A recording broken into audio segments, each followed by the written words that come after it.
When you stand at the precipice of your journey, facing the vastness of this world with all its complexities and contradictions, there comes a moment of profound realization. That moment is when you understand that the greatest strength you will ever possess is not found in numbers, not in multitudes, not in the applause of crowds, but in the singular, unwavering connection between you and your Creator. This is the truth that transforms lives, that reshapes destinies, that elevates ordinary people into extraordinary beings capable of moving mountains with nothing but faith and conviction.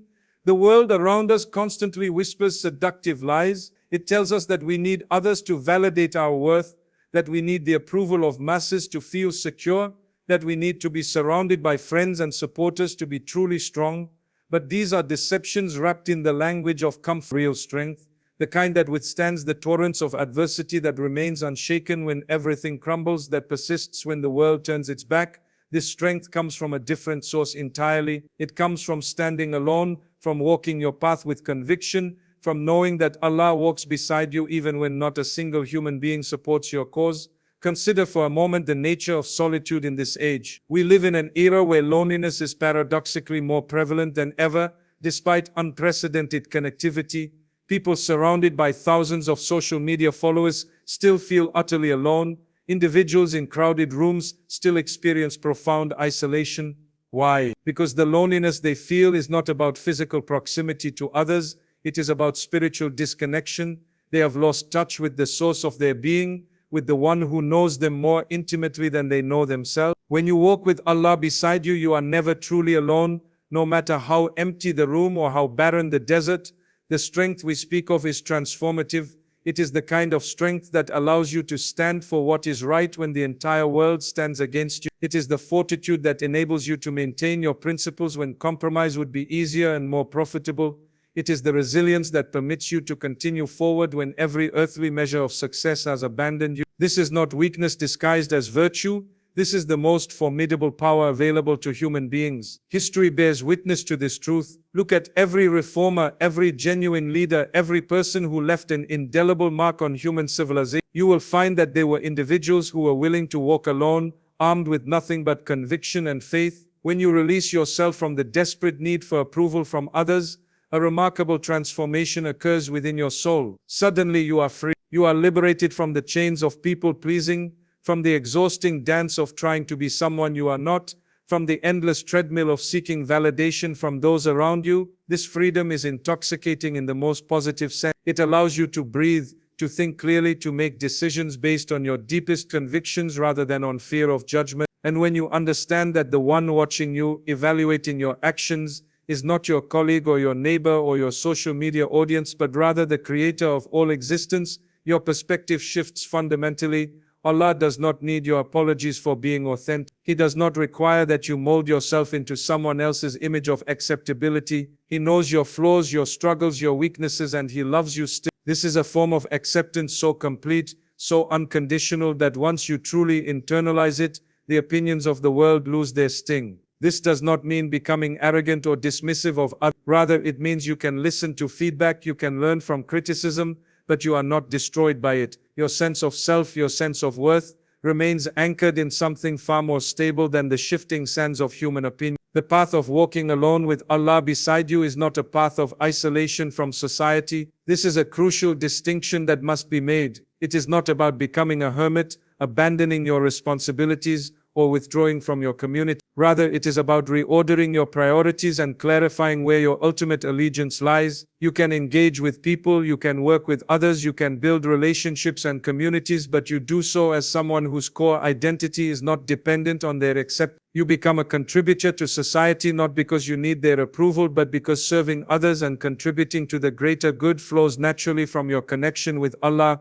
Think about the word alone for a moment. In modern discourse, we have made it synonymous with loneliness, with abandonment, with sadness, but consider a different interpretation. To be alone in this context means to be singular in your purpose, undiluted in your conviction, uncompromised in your faith. It means that when you make decisions, you are making them based on principles you believe in, not on the whims of whoever happens to be in the room. It means that your conscience is your guide, and your conscience is informed by your faith, not by the fashion of the moment. There is profound strength in this kind of solitude, When you are truly alone with Allah beside you, you develop an internal fortitude that external circumstances cannot touch. A person facing the loss of a job but secure in their faith remains unbroken. A person experiencing rejection from loved ones but confident in Allah's love remains whole. A person standing against injustice, even when society supports that injustice, remains steady. This is not denial or escapism. This is spiritual grounding that provides the psychological and emotional stability necessary to navigate life's trials without being destroyed by them. The contemporary world constantly tests this principle. We live in an age where conformity is pressured more subtly than ever before. It is not that anyone explicitly tells you what to believe or how to behave. Instead, algorithms feed you content that reinforces your existing bias. Social structures reward conformity with comfort and punish difference with exclusion. The pressure to be part of the group, to think as the group thinks, to value what the group values, is relentless and often invisible. It seeps into your consciousness like water through a cracked foundation, and before you know it, you are living a life that is not entirely your own. You are performing a version of yourself that the world has demanded. Breaking free from this requires courage. It requires standing firm in what you believe, even when it is unpopular. It requires maintaining your values when they contradict the mainstream narrative. It requires understanding that being wrong in the eyes of the world, while being right in the eyes of Allah, is infinitely better than being right in the eyes of the world, while being wrong in the eyes of Allah. This is the freedom that comes from walking alone with your Creator. Let us examine what it means to have Allah beside you in this journey. The Quran speaks of Allah's presence throughout. It mentions that Allah is with those who are patient, with those who fear Him, with those who have. This presence is not merely metaphorical, it is the most real aspect of existence. When you pray, you are standing before the Almighty. When you read His words, you are receiving guidance directly. When you seek His help, you are appealing to the one who controls all outcomes. When you submit to His will, you are aligning yourself with the cosmic order itself. This is not superstition or wishful thinking. This is the foundation upon which countless individuals have built extraordinary lives. The strength derived from this relationship is practical and measurable. A person who trusts in Allah does not spend their days in crippling anxiety about the future. A person who believes that Allah is watching does not need external surveillance to maintain moral standards. A person who understands that their sustenance comes from Allah does not capitulate their principles for financial security. A person who knows that Allah is the ultimate judge does not lose sleep over how they are perceived by others. These are not abstract benefits, they are tangible improvements in mental health, emotional stability, and psychological well-being. Yet the journey of walking alone is not without its difficulty. There will be moments when doubt creeps in, when the isolation feels overwhelming, when the world's pressure becomes nearly unbearable. These are the moments that test the depth of your conviction. These are the moments that separate those who speak of faith from those who truly live it. And it is in these moments that the greatest growth occurs. Every trial you weather while maintaining your faith strengthens your spiritual muscles. Every time you choose your principles over comfort, you build your character further. Every instance of perseverance through difficulty adds another layer to your resilience. The beautiful paradox of this path is that as you become less dependent on others' approval, you often find that people respect you more. Those around you sense your authenticity, your confidence rooted in something deeper than ego, your peace that seems to transcend circumstance. There is something magnetic about a person who is secure in themselves, who is not constantly seeking validation, who speaks from conviction rather than from a need to please. Such people attract others naturally, not through manipulation or charm, but through the quiet power of genuine authenticity. Furthermore, when you walk with Allah beside you, you discover that you are never truly working alone, even in practical matters. The hadith reminds us that when you make the effort, Allah will make things easy for you. When you take a step toward righteousness, Allah meets you more than halfway. When you strive with sincerity, you receive assistance from sources you never expect. This is not passive wishful thinking, it is an invitation to active engagement with your faith. You must put in the effort, you must take responsibility for your actions, but you do so with the understanding that you have divine backing, that the Creator of the universe is supporting your endeavors. Think about the greatest figures throughout history who left lasting legacy. They were not primarily concerned with being popular or liked. Moses was rejected by his own people. Jesus was condemned to death, Muhammad, peace be upon him, was mocked and attacked. Yet each of them persisted because their conviction was not rooted in the approval of their contemporaries, but in their relationship with Allah. Their strength came from within, from a place of unshakable faith, from the knowledge that they were on the right path regardless of external validation. And ultimately, history vindicated them because the truth, when lived authentically, has a power that time cannot diminish. In your own life, the same principle applies. The challenges you face, the opposition you encounter, the moments when you feel alone and unsupported, these are not punishments from Allah. They are invitations to deepen your faith, to discover resources within yourself that you did not know you possessed, to develop a relationship with your Creator that transcends the superficial and becomes profound. When everything else is stripped away, when you have nothing left but your faith, you discover that this is everything. This is all you actually need. The voice inside you that tells you to compromise, to lower your standards, to do what everyone else is doing, that voice is the voice of fear and insecurity. It is the voice of a self that has been damaged by the need for external approval. Learning to recognize this voice and to silence it is part of the journey. Replacing it with an internal compass guided by your values and your faith is the work of a lifetime. But it is work that is worth doing, because the alternative is a life lived inauthentically, a life that is not truly yours, a life that leaves you empty despite all your external success. When you stand firm in your faith, when you refuse to be swayed by the currents of popular opinion, when you hold to your principles even at great cost, you are sending a message to yourself and to the world. The message is that you value integrity, that you respect your own conscience, that you believe in something greater than momentary comfort or social acceptance. This message reverberates outward. It inspires others who are struggling with the same pressure. It provides an example that an alternative way of living is possible. Your solitary stand becomes a beacon for others who are seeking to escape the trap of constant validation seeking. Moreover, there is a deep spiritual truth that many overlook. The more you strengthen your relationship with Allah, the more compassionate and understanding you become toward others. This seems counterintuitive, but it is profoundly true. When you are secure in your own faith, you do not need to judge others harshly or impose your beliefs on them. You can hold your own convictions firmly while respecting others' right to their own journeys. You can disagree without being disagreeable. You can stand alone while still extending a hand to help others who are struggling. This is the mark of true spiritual maturity.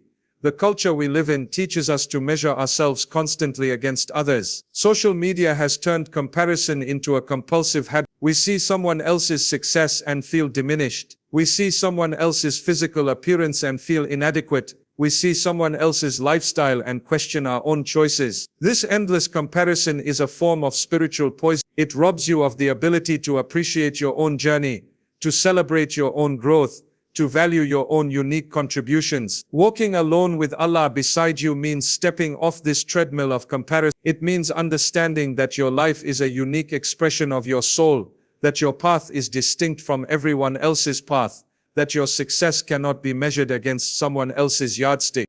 The moment you truly internalize that Allah is aware of your struggles, your efforts, your sincere intentions, everything changes. You are no longer performing for an audience. You are no longer pretending to be someone you are not. You are no longer exhausted by the effort of maintaining a false image. Instead, you are free to be yourself, to express yourself authentically, to make decisions based on your authentic values rather than on what others expect of you. This freedom is the greatest gift you can give yourself. Understand that walking alone does not mean you cannot have friends, mentors, or community. What it means is that these relationships are not the foundation of your identity or your worth. They are blessings to be appreciated, but not crutches upon which you depend entirely. You can enjoy the company of others while maintaining the knowledge that your deepest security comes from your relationship with Allah. You can benefit from advice and wisdom while ultimately making decisions based on your own conscience and convictions. You can be part of a community while maintaining the inner solitude that connects you directly with your Creator.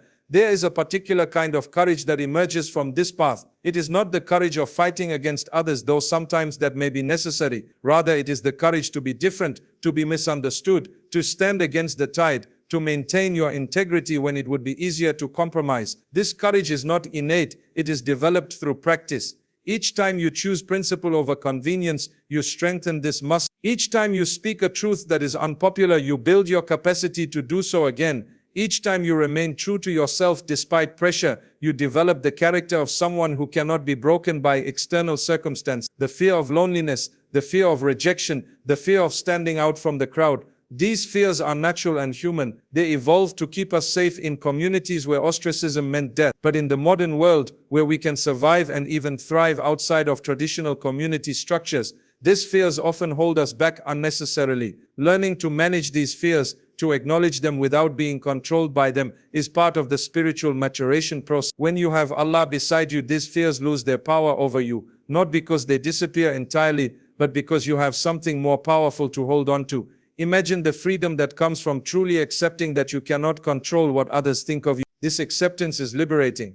You can do your best, you can be kind and considerate, you can try to communicate clearly and address misunderstandings, but ultimately what others think is their responsibility, not you. Your responsibility is to act with integrity, to treat others well, to do the right thing as you understand it, and when you have done that, you can rest easy regardless of whether others approve of you. This is adult maturity informed by spiritual wisdom, the strength of which we speak is also characterized by resilience. Life will present you with setbacks, rejections, failures, and disappointments. This is guaranteed. No one escapes this fundamental aspect of the human experience. The question is not whether you will face adversity, but how you will respond to it. A person who depends entirely on external validation will be destroyed by setbacks, but a person who walks with Allah beside them has a foundation that cannot be shaken by temporary circumstance. They will rise again, they will continue forward, they will find meaning and growth even in their suffering.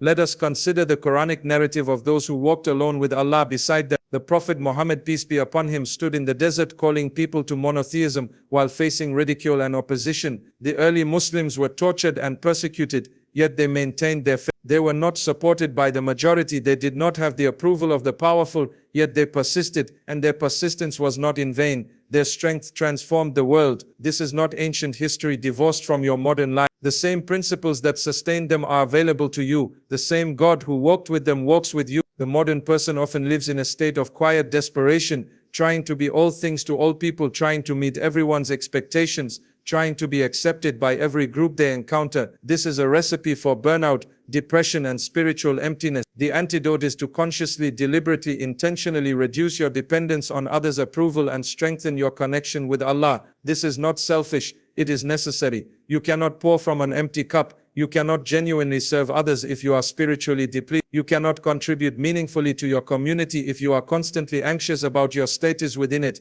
When you walk alone with Allah beside you, you develop a quality that might be called detachment with engagement. You are fully present and engaged with the world around you, but you are not emotionally dependent on the outcomes of that engagement. You work hard at your job, but your self-worth is not determined by your job title or salary. You nurture your relationships, but your peace is not contingent on others' approval. You pursue your goals, but you accept that sometimes things do not work out as planned, and this does not define you. This is the middle path between apathy and desperation. There is also a spiritual benefit to this approach that extends beyond the practical benefits we have discussed. When you place your trust in Allah, you are engaging in an act of profound submission and surrender. You are acknowledging that you are not the ultimate authority, that you are not entirely in control, that there is a greater power governing the universe. This might seem like it would be disempowering, but the opposite is true. When you stop trying to control everything, when you stop insisting that the world operate according to your will, you experience a peace that transcends your circumstances. This peace is available right now in this moment,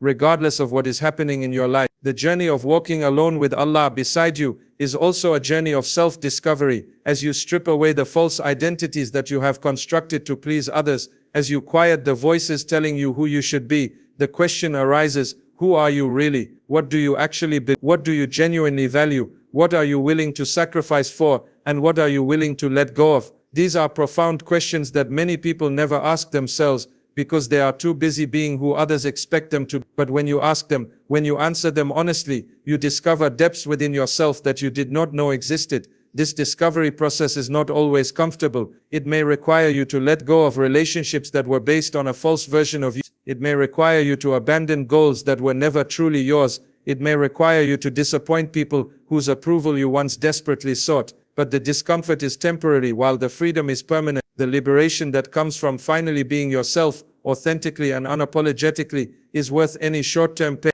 Furthermore, This path of walking along with Allah beside you teaches you profound lessons about trust. Trust is not naivety. It is not about blindly accepting whatever happens. Rather, it is about doing your due diligence, making your best effort, and then releasing the anxiety about outcomes that are ultimately not in your control. It is about understanding that even when things do not go as planned, even when you face rejection or failure, you will survive and possibly even grow from the experience. This kind of trust is transformative. The world will continue to pressure you to conform, to compromise, to prioritize comfort over conviction. This pressure will never completely disappear, but what changes is your ability to resist it. What strengthens is your sense of self. What deepens is your faith. And what emerges is a version of you that is authentic, powerful, and at peace with your place in the world. You will not be shaken by the storms of life because you are rooted in something unshakable. In conclusion, true strength is not found in numbers, in applause, in the validation of others, or in external measures of success. True strength is found in walking alone with Allah beside you. It is the strength of someone who knows who they are and what they stand for. It is the power of someone who refuses to be bent by the winds of opinion. It is the resilience of someone who has placed their ultimate trust in something greater than themselves. This strength is available to you right now. You do not need to earn it. You need only to claim it, to nurture it, to have the courage to live according to it. Your journey toward this strength begins with a single step: the decision to stop living for others' approval and start living for your own integrity and for your connection with Allah. Make that decision today. Walk that path with conviction and discover for yourself the extraordinary power that comes from standing alone with the Creator of the universe beside you.